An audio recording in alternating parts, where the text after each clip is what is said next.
Há muito tempo atrás, antes mesmo de eu estar aqui, você estar aí e todas essas pessoas no mundo estivessem onde elas estão, aconteceu em algum momento, a coisa chamada ser humano começou a produzir sinapse, começou a ter um metabolismo cerebral mais complexo, que deu a capacidade a eles de pensar. Basicamente isso. Esse episódio chamado de Revolução Cognitiva é o marco da história do Sapiens Sapiens aqui na Terra e é o episódio histórico, biológico, físico, etc., que nos deu a capacidade de expressar os nossos pensamentos. E aí passaram milhões e milhões e milhões e milhões de anos, você tá aí estudando para fazer a redação do Enem e sabe um monte de coisa sobre os temas que nós propomos aqui. Mas eu sei que às vezes você não sabe expressar as suas ideias. Para a videoaula de hoje nós vamos basicamente aprender a expressar esses pensamentos da perspectiva o quê? Da sinapse. Ou seja, qual é o pensamento que eu quero colocar na minha redação do Enem? Bora!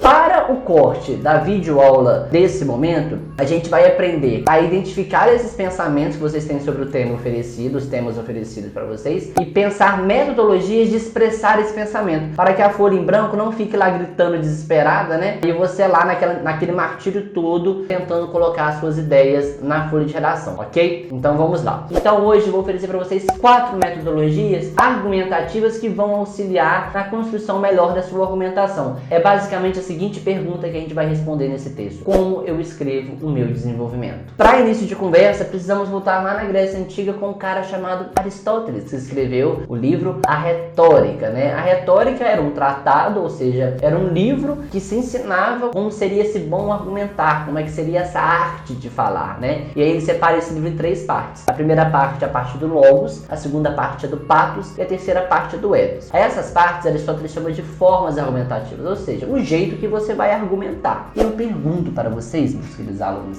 qual forma ou quais dessas formas eu não devo usar na redação do Enem? Pausa esse vídeo e pensa.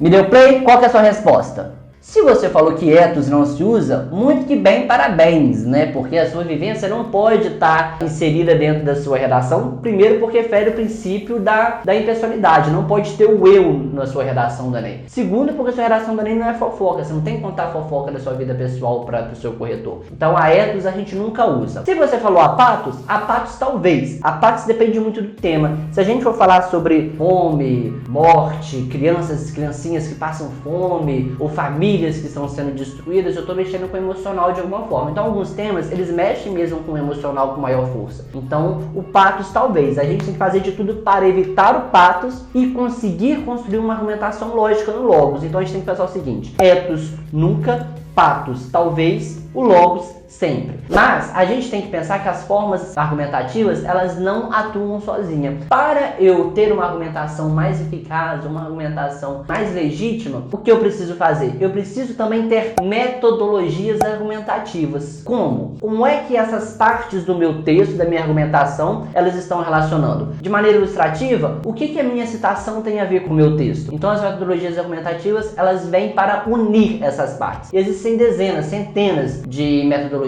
argumentativas. Para continuar assistindo a esse vídeo e ter acesso a demais conteúdos, acesse estanteano.com.br e vai lá estantear que tem muita coisa boa naquele lugar.